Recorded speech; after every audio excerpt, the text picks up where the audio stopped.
नमस्कार, स्वागत है आप सभी का अपना उत्तर प्रदेश में। आपके साथ मैं हूं पल्लवी रविंद्र सिंह। प्रधानमंत्री नरेंद्र मोदी और यूपी के मुख्यमंत्री योगी आदित्यनाथ को रविवार को एक ट्विटर यूजर ने बम से उड़ाने की धमकी दी है। इस पोस्ट के बाद यूपी पुलिस में हड़कंप मच चुका है और मामले की गंभीरता को समझते हुए यूपी पुलिस ने जांच शुरू कर दी है। पीएम मोदी आपको बता चले और इसके साथ साथ सीएम योगी को बम से उड़ाने की धमकी दीपक शर्मा नाम के ट्विटर अकाउंट से दी गई। फिलहाल क्राइम ब्रांच और आईटी सेल मामले में जांच कर रही डीसीपी क्राइम प्रमोद कुमार और इसके साथ साथ तिवारी ने कहा है कि मामला तब सामने आया नजर में जब हमें यूपी पुलिस हेल्पलाइन से इस खतरे की सूचना मिली। किसी ने ट्विटर पर शरारत की। वहीं ट्विटर अकाउंट के यूजर नेम पर तिवारी ने कहा है कि ये खाते आमतौर पर धोखाधड़ी वाले होते हैं और इनमें गलत नामों का उपयोग किया जाता है। उन्होंने कहा है कि ट्विटर कंपनी से दीपक शर्मा नाम के इस अकाउंट के बारे में जानकारी मांग ली गई है। वहीं ये भी जांच की जा रही है कि अकाउंट जिस नाम से संचालित हो रहा है क्या वह उसी व्यक्ति का है या फिर उसे फर्जी आईडी के तौर पर चलाया जा रहा था। वैसे ये पहली बार नहीं है जब पीएम मोदी और सूबे के मुख्यमंत्री योगी आदित्यनाथ को जान से मारने की धमकी दी गई हो। इससे पहले जून महीने में एक शख्स ने पीएम मोदी को मारने की धमकी दी थी, जिसे पुलिस ने बाद में गिरफ्तार भी कर लिया था। वहीं यूपी के सीएम योगी आदित्यनाथ को अप्रैल महीने में जान से मारने की धमकी मिली थी। आपको बताते चले ये धमकी यूपी पुलिस कंट्रोल रूम के व्हाट्सएप नंबर पर दी गई थी। वहीं मई 2020 में भी योगी आदित्यनाथ को बम से उड़ाने की धमकी मिली थी। इस मामले में पुलिस ने गोमती नगर पुलिस स्टेशन में कई धाराओं में मुकदमा दर्ज किया था। तो उत्तर प्रदेश के मुख्यमंत्री योगी आदित्यनाथ ने सोमवार को स्पष्ट शब्दों में कह दिया था कि तालिबानी मानसिकता कतई स्वीकार्य नहीं होनी चाहिए और आगाह किया था कि राज्य में तालिबान का समर्थन करने वालों के साथ सख्ती से निपटा जाएगा। दंगों को राजनीतिक नहीं बल्कि देश की अस्मिता से जुड़ा मुद्दा बताते हुए योगी आदित्यनाथ ने कहा था कि अगर कोई हमारी अस्मिता को ठेस पहुंचाने, दंगा भड़काने का प्रयास करेगा तो उसकी आने वाली कई पीढ़ियां भूल जाएंगी कि आखिर दंगा होता कैसे है। योगी ने शामली में 425 करोड़ रुपए की लागत से बनी विभिन्न विकास परियोजनाओं का लोकार्पण और शिलान्यास करने के बाद अपने संबोधन में किसी का नाम लिए बगैर कहा, जो लोग अयोध्या में भगवान राम का भव्य मंदिर नहीं बनाना चाहते, जो लोग कश्मीर में अनुच्छेद 370 को समाप्त करने का विरोध करते थे, ये लोग आखिर कब खुश होते हैं? जब मुजफ्फरनगर में दंगा होता है तब कैराना से पलायन होता है और जब अफगानिस्तान में तालिबान का शासन होता है तब उनके नारे लगते हैं। लेकिन हम तालिबानीकरण कतई स्वीकार नहीं करेंगे। सीएम ने आपको बताते चले कोई संदर्भ दिए बगैर कहा, उत्तर प्रदेश की धरती पर जो भी तालिबान का समर्थन करेगा उसे सख्ती से निपटा जाएगा। तालिबानी मानसिकता स्वीकार नहीं होगी। ये समाज को मध्य युग में ले जाने की चेष्टा है। जो लोग केवल और केवल एक मजहबी जुबान और जुनून के साथ जीते हैं वे इन तालिबानी कृत्यों का समर्थन कर रहे हैं। इसे उत्तर प्रदेश की धरती पर कतई बर्दाश्त नहीं किया जा सकता। मुजफ्फरनगर दंगा और कैराना से पलायन के संदर्भ में योगी ने कहा कि हमारे लिए राजनीति का नहीं बल्कि प्रदेश और देश की आन बान और शान पर आने वाली आंच और अस्मिता का बड़ा मुद्दा है। अगर कोई हमारी अस्मिता को ठेस पहुंचाने का प्रयास करेगा, दंगा भड़काने का प्रयत्न करेगा तो उसकी आने वाली पीढ़ियां भूल जाएंगी कि दंगा होता कैसे है।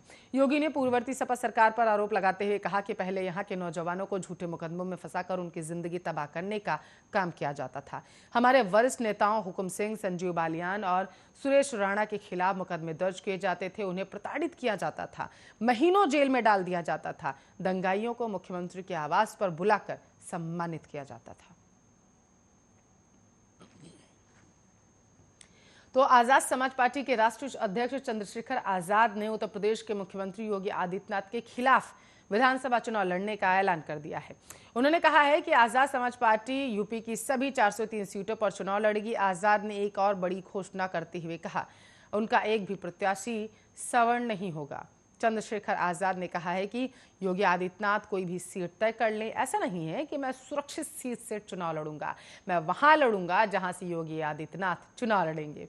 उन्होंने कहा है कि केवल एससी, एसटी, ओबीसी और अल्पसंख्यकों को ही उनकी पार्टी टिकट देगी। बताते चले कि उत्तर प्रदेश में अब इस बात पर चर्चा तेज हो चली है कि मुख्यमंत्री योगी आदित्यनाथ विधानसभा का चुनाव लड़ेंगे या फिर नहीं लड़ेंगे, और अगर लड़ते हैं तो उनकी सीट आखिर कौन सी होगी। अभी शनिवार को ही योगी आदित्यनाथ ने कहा था कि उनकी पार्टी जहां से कहेगी वो वहीं से चुनाव लड़ेंगे। योगी आदित्यनाथ ने अब तक विधानसभा का चुनाव नहीं लड़ा। वो 2017 में मुख्यमंत्री बनने से पहले तक लोकसभा के सदस्य थे। योगी आदित्यनाथ आपको बताते चले 1998 में पहली बार गोरखपुर से लोकसभा सांसद चुने गए थे। वो लगातार 5 बार से गोरखपुर से लोकसभा के सांसद जो हैं वो चुने जाते रहे हैं, लेकिन मुख्यमंत्री बनने के बाद उन्होंने विधान परिषद की राह चुन ली थी।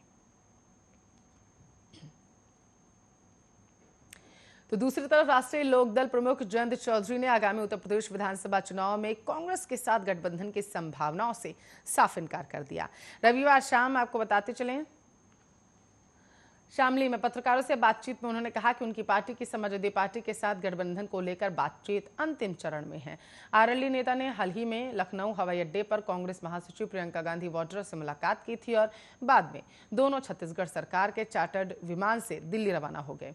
इस घटनाक्रम से राजनीतिक गलियारे में गठबंधन को लेकर कई तरीके के कयास लगाए जाने लगे थे। या पूछे जाने पर कि क्या यह बैठक सीटों के बंटवारे के संबंध में सपा पर दबाव बनाने की रणनीति का हिस्सा था, तो रालोद के एक वरिष्ठ नेता ने कहा है कि किसी पर कोई दबाव नहीं डाला गया। यह एक शिष्टाचार मुलाकात थी और पहले के नेताओं के बीच ऐसा होना आम बात थी, लेकिन बीजेपी ने इस चलन को बदल दिया और राजनीति में लोग एक दूसरे के दुश्मन बन गए। इसी बीच चौधरी ने कहा कि अगर उनकी पार्टी सत्ता में आती है तो वह घोषणा पत्र में युवाओं को 1 करोड़ रोजगार देंगे। गन्ने के लिए राज्य सलाहकार मूल्य निर्धारण और 14 दिन के भीतर भुगतान सुनिश्चित करने समेत अन्य सभी वादों को भी पूरा करेंगे। उन्होंने विद्युत अधिनियम 2003 में प्रस्तावित संशोधनों का भी विरोध किया। चलिए अपना उत्तर प्रदेश में आपको आगरा लेके चलते हैं। आपको बताते चलिए, ताजनगरी आगरा को अगर गैस चैम्बर कहा जाए तो कोई गलत नहीं होगा। दिवाली के बाद से ही आगरा में धूल धुएं की मोटी चादर ने अपने शहर को आगोश में ले लिया है। आगरा में एयर क्वालिटी इंडेक्स से 480 के पार पहुंच चुका है। प्रदूषण के खतरनाक स्तर के पहुंचने के बाद आगरा की आबोहवा बेहद खराब हो चुकी है। ऐसे में जिनको सांस संबंधी बीमारियां हैं, जैसे आपको बता चले बुजुर्ग और बच्चे, वह ज्यादा से ज्यादा अब घर पर ही रह रहे हैं। ये बढ़े हुए प्रदूषण से सबसे ज्यादा प्रभावित नजर आ रहे हैं। हाल ये हो चुका है, आपको बताते चले कि कई किलोमीटर दूर से साफ नजर आने वाला ताजमहल कुछ 100 मीटर की दूरी से भी आंखों से ओझल हो चुका है। सुबह और शाम प्रदूषण की चादर और ज्यादा मोटी होती जा रही है। मानो ऐसा लगता है कि जैसे कोहरे में शहर समा चुका हो, लेकिन यह कोहरा नहीं, प्रदूषण की परत है। आपको बताते, शहर में लगातार कई सारे बड़े प्रोजेक्ट्स चल रहे हैं, जिसमें स्मार्ट सिटी, मेट्रो, जल निगम और विकास कार्यों से जुड़े कई सारे अन्य प्रोजेक्ट शामिल हैं। 3 दिन से आगरा शहर रेड जोन में शुमार हो चुका है और उत्तर प्रदेश प्रदूषण नियंत्रण बोर्ड के क्षेत्र कार्यालय से कई सारी संस्थाओं को नोटिस भी जारी कर दिया गया, लेकिन इस कागजी कार्रवाई से प्रदूषण नियंत्रण पर कोई फर्क नहीं पड़ा। मुख्य चिकित्सा अधिकारी डॉक्टर अरुण श्रीवास्तव का कहना है कि प्रदूषण से परेशान लोग अस्पतालों में इलाज कराने पहुंच रहे। ऐसे में मेरी लोगों से सलाह है कि खासकर बुजुर्ग लोग सुबह शाम अभी टहलने से बचे, साथ ही जो जवान लोग भी हैं वह भी अनावश्यक बाहर निकलने से बचे। अभी कुछ दिन बढ़े हुए प्रदूषण से लोगों को दिक्कतों का सामना करना पड़ सकता है। तो आज मुरादाबाद के स्पेशल एमपी एमएलए कोर्ट में फिल्म अभिनेत्री और पूर्व सांसद जयाप्रदा पर आपत्तिजनक टिप्पणी के मामले में सुनवाई होगी। इस मामले में आज अदालत में चार्ज फ्रेम किए जाएंगे। इस केस में मुरादाबाद के सपा सांसद डॉक्टर एसटी हसन और इसके साथ साथ रामपुर के सपा सांसद आजम खान सहित कई सपा नेता आरोपी हैं। बताते चले कि साल 2019 में मुरादाबाद के कटघर थाना इलाके में सपा सांसद आजम खान के स्वागत में सपा नेता आरिज मियां ने एक कार्यक्रम रखा था। इस दौरान आजम खान की मौजूदगी में सपा सांसद डॉक्टर एसटी हसन ने जयाप्रदा के लिए आपत्तिजनक शब्दों का इस्तेमाल किया था, जिसके बाद जयाप्रदा के मीडिया प्रभारी मुस्तफा हुसैन ने मुरादाबाद के कटघर थाने में आजम खां, अब्दुल्ला आजम, डॉक्टर एसटी हसन, संभल के पूर्व सपा जिला अध्यक्ष फिरोज खान, रामपुर नगर पालिका के पूर्व चेयरमैन अजहर खां और आयोजनकर्ता मारिज मियां के खिलाफ मामला दर्ज कराया था। इस मामले में कोर्ट में पेश न होने पर रामपुर के पूर्व पालिका अध्यक्ष अजहर खां को कोर्ट ने भगोड़ा घोषित कर दिया है, जबकि बाकी के आरोपी जमानत पर चल रहे हैं।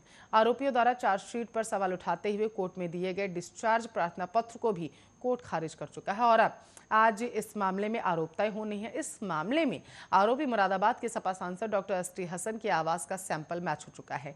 ऐसे में सपा सांसद डॉक्टर एसटी हसन की मुश्किलें भी अब बढ़ सकती हैं। आपकी जानकारी के लिए आपको बताते चले कि इस पूरे मामले के 2 आरोपी आजम खां और उनका बेटा अभी सीतापुर जेल में बंद है।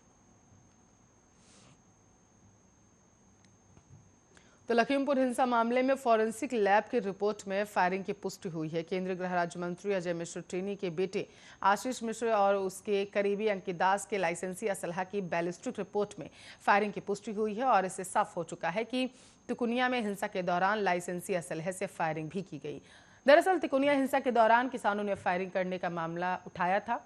इसकी जांच के लिए लखीमपुर पुलिस ने अंकित दास की रिपीटर गन पिस्टल और आशीष मिश्रा की राइफल और रिवॉल्वर को जब्त कर लिया था और चारों असलहों की एफएसएल रिपोर्ट मांगी थी। रिपोर्ट में फायरिंग की पुष्टि हो गई है। लखीमपुर खीरी के तिकोनिया में 3 अक्टूबर को आपको बताते चले 4 किसानों को एक एसयूवी द्वारा कथित तौर पर कुचल दिया गया था जब वे कार्यक्रम में कृषि कानूनों के खिलाफ विरोध प्रदर्शन कर लौट रहे थे। कार्यक्रम में उप मुख्यमंत्री केशव प्रसाद मौर्य और केंद्रीय मंत्री अजय मिश्र टेनी मौजूद थे। किसानों का आरोप है कि एसयूवी टेनी की थी और उसमें उनका बेटा आशीष मिश्रा था। आशीष मिश्रा को गिरफ्तार कर लिया गया था और किसान अब केंद्रीय मंत्री को बर्खास्त करने की मांग कर रहे हैं क्योंकि वह भी इस मामले में किसानों के लिहाज से आरोपी है। उत्तर प्रदेश के सहारनपुर जिले में पुलिस ने एक मुठभेड़ के दौरान 3 शातिर तस्करों को गिरफ्तार कर लिया है। पकड़े गए तस्करों के कब्जे से पुलिस से करीब 1.25 करोड़ रुपए की स्मैक बरामद की गई है। साथ ही बदमाशों के पास से अवैध तमंचे, हजारों की नकदी, कई मोबाइल फोन, कार भी बरामद कर ली गई। पुलिस अब पकड़े गए बदमाशों से पूछताछ कर रही है। सहारनपुर के एसएसपी आकाश तोमर ने जानकारी देते हुए बताया था कि थाना मंडी पुलिस को गुप्त सूचना मिली थी कि 3 शातिर स्मैक तस्कर नशे की खेप शहर में बेचने की फिराक में थे। इसी दौरान पुलिस ने जाल बिछाया और तीनों तस्करों को रंगे हाथों गिरफ्तार कर लिया। एसएसपी के मुताबिक पकड़े जाने पर जब तस्करों की तलाशी ली गई तो उनके पास से पुलिस को 1150 ग्राम स्मैक बरामद हुई है और जिसकी कीमत अंतर्राष्ट्रीय बाजार में लगभग 1.25 करोड़ रुपए बताई जा रही है। इसके अलावा इन तीनों के कब्जे से 58,500 रुपए नगद, 13 मोबाइल फोन, इलेक्ट्रॉनिक कांटे, 3 अवैध तमंचे, 312 बोर की पिस्टल, जिंदा खोखा कारतूस और एक गाड़ी भी पुलिस ने बरामद कर ली। पुलिस आपको बताते चले पकड़े गए सभी बदमाशों से लगातार पूछताछ कर रही है। पुलिस को आशंका है कि इन आरोपियों के लिए इनके जो लिंक है कई बड़े तस्करों के साथ हो सकते हैं। पुलिस पता लगा रही है कि ये लोग नशे की खेप आखिर कहां से लाते थे और कहां सप्लाई करते थे। इनका नेटवर्क सहारनपुर शहर के साथ साथ आखिर कहां फैला हुआ है। तो उत्तर प्रदेश की राजधानी लखनऊ के बंथरा थाना क्षेत्र के गडरियन परवा गांव में एक किसान की हत्या का मामला सामने आया है। घर के बरामदे में सो रहे 45 साल के जगजीवन रावत के सिर पर किसी भारी चीज से वार कर उसे मौत के घाट उतार दिया गया। सुबह के समय किसान के बेटे ने घर में पिता को खून से लथपथ देखकर आसपास के लोगों को सूचना दी, जिसके चलते गांव में हड़कंप मच गया और थोड़ी ही देर में आसपास के गांव के सैकड़ों लोग किसान के घर में इकट्ठा हो गए। सूचना पाकर पुलिस घटनास्थल पर पहुंची और जांच पड़ताल करनी शुरू कर दी। फिलहाल मृतक के परिजनों ने अभी तक तहरीर नहीं दी है। मृतक की पत्नी की 5 साल पहले ट्रेन एक्सीडेंट में मौत हो चुकी थी और आपको बताते चले ग्रामीणों ने बताया कि मृतक जगजीवन शराब पीने का आदी था। गांव के कई लोगों के साथ वो दारू पार्टी करता था। घटना के एक दिन पहले भी उसने गांव के 2 लोगों के साथ पार्टी की थी। वहीं एसीपी कृष्णनगर स्वतंत्र कुमार सिंह ने बताया है कि बंथरा पुलिस को सूचना मिली थी कि गडरियन पुरवा में जगजीवन रावत, जिनकी उम्र लगभग 45 से 50 साल के बीच में है, उनके माथे पर चोट लगने से उनकी मौत हो चुकी है। जगजीवन के 2 बेटे हैं, एक बेटा बाहर रहता है और बड़ा लड़का बगल वाले कमरे में सो रहा था। मृतक जगजीवन बरामदे में सो रहे थे। मृतक के सिर पर वार करके हत्या की गई है। साक्ष्य जुटाए जा रहे हैं। घर में किसी भी तरीके की लूटपाट नहीं हुई है और पुलिस जल्द ही घटना का खुलासा करने का दावा कर रही है। तो आज छठ पूजा का दूसरा दिन है और आपको बताते चले आज खरना मनाया जा रहा है। पूर्वांचल में छठ पूजा का विशेष महत्व होता है। ऐसे में आज के दिन को कैसे मनाएं विशेष और इसके साथ साथ कौन कौन सी वो बातें हैं जिनको आपको आज के दिन ध्यान में रखना है, रिपोर्ट में देखिए।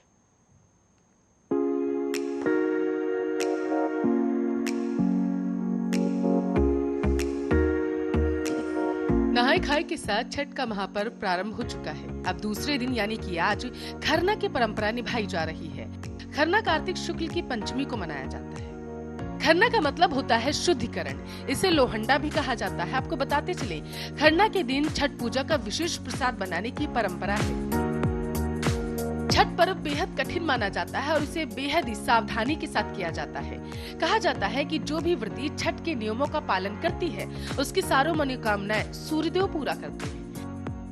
आज के दिन व्रती शुद्ध मन से सूर्यदेव और छठ माँ की पूजा करके गुड़ की खीर का भोग लगाती है। खरना का प्रसाद काफी शुद्ध तरीके से बनाया जाता है।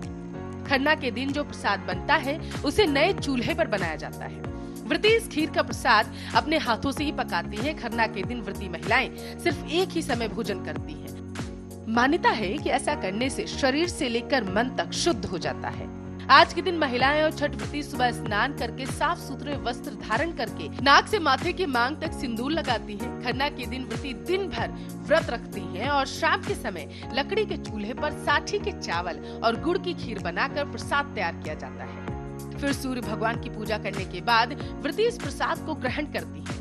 उनके खाने के बाद ये प्रसाद घर के बाकी सदस्यों में बांटा जाता है और इस प्रसाद को ग्रहण करने के बाद ही व्रती महिलाओं का 36 घंटे का निर्जला उपवास शुरू हो जाता है। मान्यता है कि खरना पूजा के बाद ही घर में देवी षष्ठी का आगमन होता है। आपकी जानकारी के लिए आपको बताते चले कि छठ पर्व का दूसरा दिन खरना होता है। खरना का मतलब है शुद्धिकरण। छठ के व्रत में सफाई और स्वच्छता का विशेष महत्व है। पहले दिन नहाए खाए होता है जहां तन की स्वच्छता होती है, वहीं दूसरे दिन खरना में मन की स्वच्छता पर जोर दिया जाता है। इसके बाद छठ के मूल पर्व षष्ठी का पूजन होता है और भगवान सूर्य को अर्घ्य देकर उनका आवाहन किया जाता है। खरना के दिन तन मन से शुद्ध होकर छठी मैया के प्रसाद बनाया जाता है। 36 घंटे का व्रत रहते हुए षष्ठी के दिन चढ़ाया जाता है। आपको बताते चले कि छठ पूजा सूर्य देव की उपासना कर उनकी कृपा पाने के लिए की जाती है। ऐसी मान्यता है कि सूर्य देव की कृपा से घर में धन धान्य का भंडार रहता है। छठी माई संतान प्रदान करती है। सूर्य से श्रेष्ठ संतान के लिए भी ये उपवास रखा जाता है। छठ पूजा को सबसे कठिन व्रत माना जाता है क्योंकि इसके नियम बेहद कठोर हैं। तो आइए आपको बताते हैं कि आज किन बातों का ध्यान रखना चाहिए। आपकी जानकारी के लिए आपको बताते चले कि सूर्य भगवान को जिस बर्तन से अर्घ्य देते हैं वो चांदी, स्टेनलेस स्टील, ग्लास या प्लास्टिक का नहीं होना चाहिए। छठ पूजा का प्रसाद उस जगह पर नहीं बनाना चाहिए जहां खाना बनता हो। पूजा का प्रसाद मिट्टी के चूल्हे पर ही पकाया जाता है। इतना नहीं, छठ व्रतियों को बिस्तर पर नहीं सोना चाहिए। व्रत करने वाली महिलाओं को फर्श पर या फिर चादर बिछाकर नीचे सोना चाहिए। प्रसाद बनाते वक्त कुछ न खाएं। प्रसाद बनाते वक्त और पूजा करने के दौरान हर किसी को साफ सुथरे कपड़े ही पहनने चाहिए। बिना हाथ धोए पूजा के किसी भी सामान को छूना नहीं चाहिए। बच्चों को छठ पूजा का प्रसाद जूठा नहीं करने देना चाहिए जब तक छठ पर्व संपन्न न हो जाए। छठ पूजा के दौरान सात्विक भोजन करना चाहिए। लहसुन प्याज के सेवन से बचना चाहिए और इन्हें घर पर भी नहीं रखना चाहिए। छठ पूजा में व्रत रख रहे लोगों को अपशब्दों और अभद्र भाषा का इस्तेमाल कतई नहीं करना चाहिए। अगर आप व्रती हैं तो बिना सूर्य को अर्घ्य दिए जल या भोजन ग्रहण नहीं करें। छठ व्रत के दौरान घर पर मांसाहार लाना वर्जित माना गया है। स्पेशल डेस्क आर्य न्यूज। चलिए इस रिपोर्ट के साथ खबरों में फिलहाल के लिए अपना उत्तर प्रदेश में बस इतना ही। देश और दुनिया की तमाम खबरों के लिए आप देखते रहिए आर्य न्यूज।